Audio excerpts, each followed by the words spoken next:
Assalamualaikum warahmatullahi wabarakatuh. Kami dari kelompok 4 biologi ingin menjelaskan tentang genetika. Genetika adalah ilmu yang mempelajari tentang penurunan sifat induknya kepada keturunannya. Nah, genetika membahas tentang kromosom, gen, dan sintesis protein.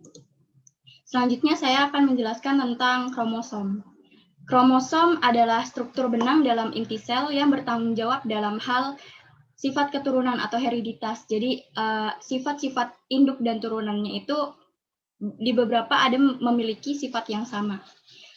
Kromosom dibedakan menjadi beberapa aspek. Yang pertama berdasarkan fungsinya. Berdasarkan fungsi, kromosom dibagi menjadi dua. Yang pertama autosom dan yang kedua gonosom. Autosom ini kromosom penentu sifat tubuh. Fungsinya mengatur aktivitas sel tubuh. Selanjutnya ada gonosom, yaitu kromosom penentu sifat kelamin. Jenis kelamin suatu individu ditentukan oleh gonosom. Gonosom ini jumlahnya sepasang, XX untuk wanita dan XY untuk laki-laki. Selanjutnya ada yang tadi susunan kromosom itu disebut karyotipe. Karyotipe pada manusia itu berjumlah 46 kromosom.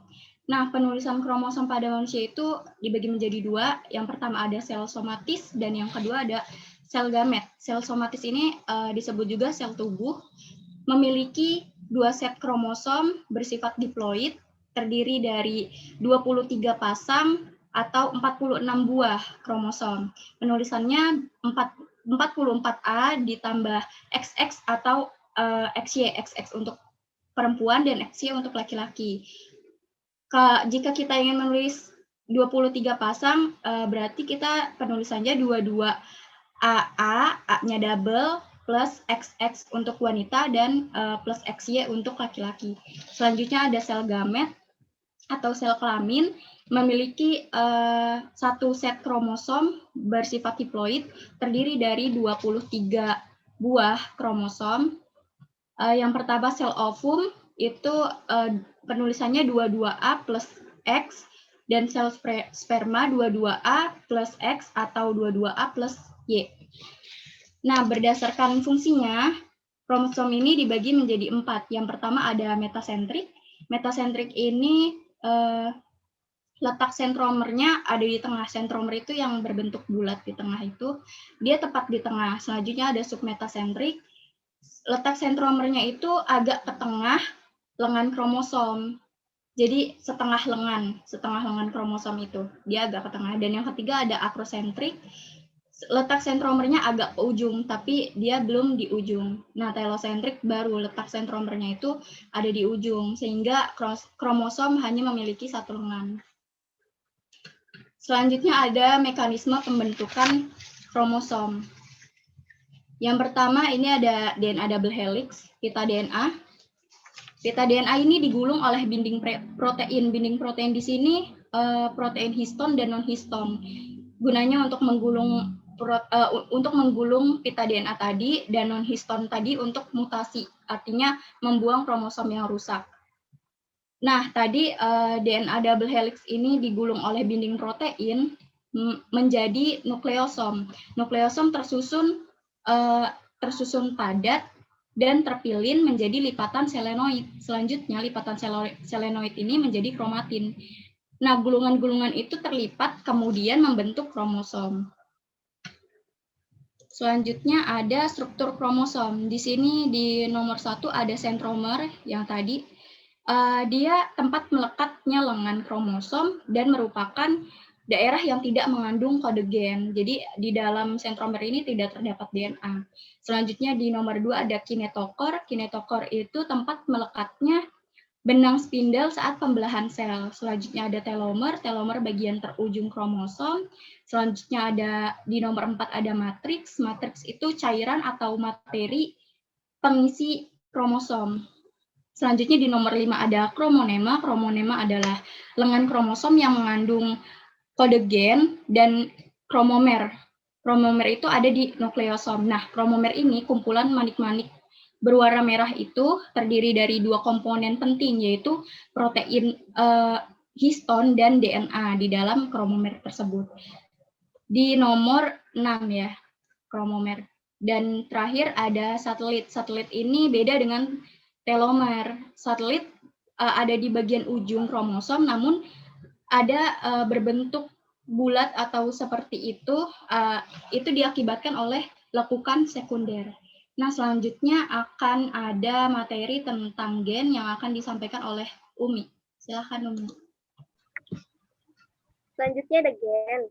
Gen ini merupakan fragmen pita DNA yang menjadi faktor pembawa sifat yang dapat diturunkan. Nah, gen ini disimbolkan dalam huruf. Ada gen dominan dan ada gen resesif. Gen dominan itu ditulis dengan huruf kapital, sedangkan gen resesif itu ditulis dengan huruf kecil. Contohnya pada gen penentu tinggi tanaman. Tinggi tanaman itu bersifat dominan, yang artinya ditulis dengan huruf T kapital, sedangkan pendek itu bersifat resesif, yang artinya ditulis dengan huruf T kecil. Selanjutnya ada lokus. Lokus merupakan lokasi yang menunjukkan posisi pada kromosom, yang disimbolkan dalam bentuk garis-garis.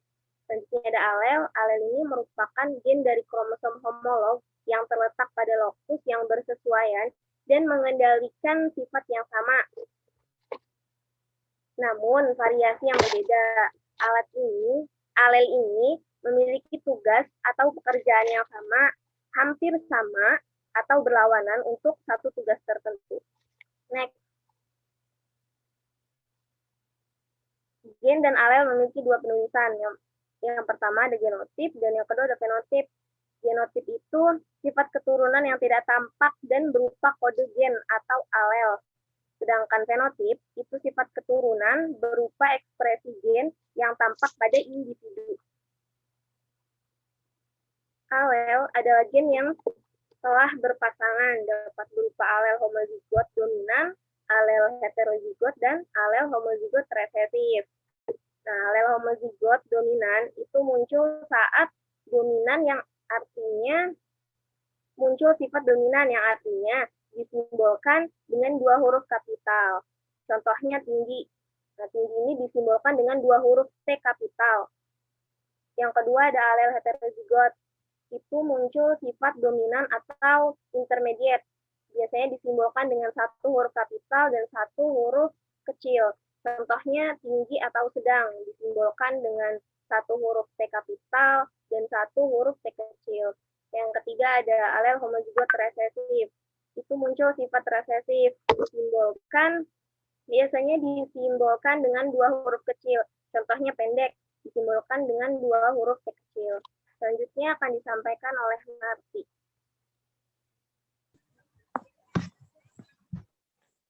Selanjutnya ada DNA dan RNA. DNA adalah satuan unit fungsional penyimpanan kode gen yang terdapat dalam nukleus. DNA tersusun atas nukleotida sehingga bisa disebut polinukleotida. Nukleotida adalah struktur pembentuk DNA. Ada 3 struktur DNA yaitu 1. Gugus fosfat. Gugus fosfat akan berikatan dengan gula pentosa, membentuk ikatan yang disebut fosfodiester. Yang kedua, 1 gula pentosa. Gula pentosa yang menyusun struktur DNA adalah gula deoksibosa, di mana deoksibosa ini adalah pembeda antara struktur DNA dan RNA. Yang ketiga, 1 basa nitrogen. Basa nitrogen memiliki pasangan sehingga dapat terbentuk heliks ganda dengan membentuk ikatan hidrogen yang mudah terikat dan mudah terlepas. Selanjutnya RNA. RNA adalah salah satu unit fungsional penyalur kode gen yang berasal dari DNA. Struktur DNA adalah berupa pita yang terdiri dari rantai tunggal. Selanjutnya ada basa nitrogen. Basa nitrogen DNA tersusun atas adenin, guanin, timin, dan sitosin, di mana adenin dan guanin termasuk purin, sedangkan sitosin dan timin tergolong pirimidin. Next. Selanjutnya, perbedaan RNA dan DNA. Berdasarkan letak, DNA terletak di plastida, mitokondria, dan inti. RNA terletak di ribosom, inti, dan sitoplasma. Menurut rantai, DNA bentuknya panjang, double helix, sedangkan RNA pendek, single helix. Menurut fungsinya, DNA berfungsi sebagai perancang sintesis protein, sedangkan RNA pelaksana sintesis protein. Menurut kadar, DNA tetap, tetapi tidak dipengaruhi kecepatan sintesis protein, sedangkan RNA berubah dipengaruhi kecepatan sintesis protein. Basa nitrogen DNA tersusun dari adenin, guanin, timin, dan sitosin, di mana adenin dan guanin termasuk purin, sedangkan sitosin dan timin tergolong pirimidin. Next. Basa nitrogen memiliki pasangan sehingga dapat terbentuk heliks ganda dengan membentuk ikatan hidrogen yang mudah terikat dan mudah terlepas. Adenin berpasangan dengan timin dengan jumlah ikatan hidrogen 2, A sama dengan T. Adenin sama dengan timin. Sedangkan guanin berpasangan dengan sitosin dengan jumlah ikatan hidrogen 3. Pasangan pita DNA ditentukan oleh jumlah pasangan basa. Basa nitrogen merupakan bagian DNA yang digunakan sebagai penyimpanan kode gen melalui kombinasi susunan tertentu. Jadi di sini saya akan menjelaskan tentang replikasi DNA dan sintesis protein. Jadi replikasi DNA itu peristiwa penggandaan DNA yang terjadi pada semua sel hidup. Karena sel perlu mengandalkan DNA yang dimilikinya sebelum terjadi pembelahan sel. Replikasi terjadi pada tahap interfase dari siklus hidup sel. Dalam tahap interfase, sel akan mensintesis semua bahan-bahan yang diperlukan untuk pertumbuhan dan pembelahan sel. Nah, sel-sel tubuh yang telah tua akan rusak dan akhirnya mati. Seperti tubuh seorang anak kecil yang akan berkembang seiring bertumbuhnya umur. Karena itu adalah beberapa sebab tubuh selalu membentuk sel-sel baru dari sel yang telah ada. Tubuh menambah jumlah sel baru dengan melakukan pembelahan sel. Tujuan utamanya itu untuk mengganti sel yang telah rusak ataupun untuk pertumbuhan tubuh. Sel-sel tubuh membutuhkan nutrisi yang lengkap agar pembelahan dapat terjadi. Nah, pembelahan sel tubuh akan menghasilkan 2 sel anak dari 1 sel induk. Semua DNA yang ada di dalam sel yang akan membelah terlebih dahulu akan digandakan melalui peristiwa replikasi DNA ini. Jadi tujuan replikasi DNA itu menyediakan kopian DNA yang akan diberikan pada sel-sel baru hasil pembelahan. Nah, dalam replikasi DNA ada beberapa model proses replikasi DNA, yaitu ada konservatif, semi-konservatif, dan dispersif.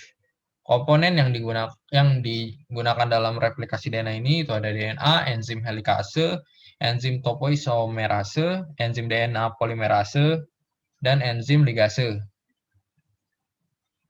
Next.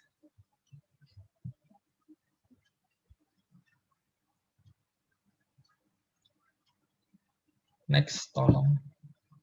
Oke. Selanjutnya ada sintesis protein. Jadi proses sintesis protein ini merupakan sebuah proses yang terjadi pada tubuh, di mana dalam prosesnya melibatkan bantuan DNA, RNA, enzim, asam amino, dan juga ribosom. Pada proses sintesis protein ini terdapat 3 tahap, yaitu replikasi DNA, transkripsi, dan translasi. Dari ketiga tahapan ini masih ada proses lagi pada setiap bagiannya. Nah, sintesis protein ini merupakan proses mengubah asam amino yang melibatkan sintesis RNA dan juga dipengaruhi oleh DNA, lalu menjadi partikel protein yang istilah ilmu biologi disebut molekuler. Jadi, dalam sintesis protein itu kan tadi ada transkripsi. Nah, transkripsi itu ada bagiannya lagi, yaitu inisiasi, itu enzim polimerase menempel di promotor. Selanjutnya ada elongasi, pembentukan mRNA oleh DNA sense. Nah, yang terakhir itu terminasi, RNA polimerase mencapai terminator. Lalu ada translasi. Nah, translasi ini ada 3 bagian juga, yaitu inisiasi, elongasi, dan terminasi. Di inisiasi tRNA di start codon. Nah, elongasi penerjemahan codon mRNA oleh tRNA. Terminasi tRNA di stop di codon. Selanjutnya, jadi inti dari tadi proses sintesis secara singkatnya itu pertama ada DNA, RNA, protein. DNA membuat RNA dan DNA lalu RNA membuat protein. Dan tujuan dari sintesis protein itu sendiri untuk membentuk protein yang dapat dimanfaatkan oleh tubuh, dan karena protein merupakan suatu komponen penting yang menyusun tubuh makhluk hidup. Oke, sekian dari kelompok kami, kelompok 4. Terima kasih. Wassalamualaikum warahmatullahi wabarakatuh.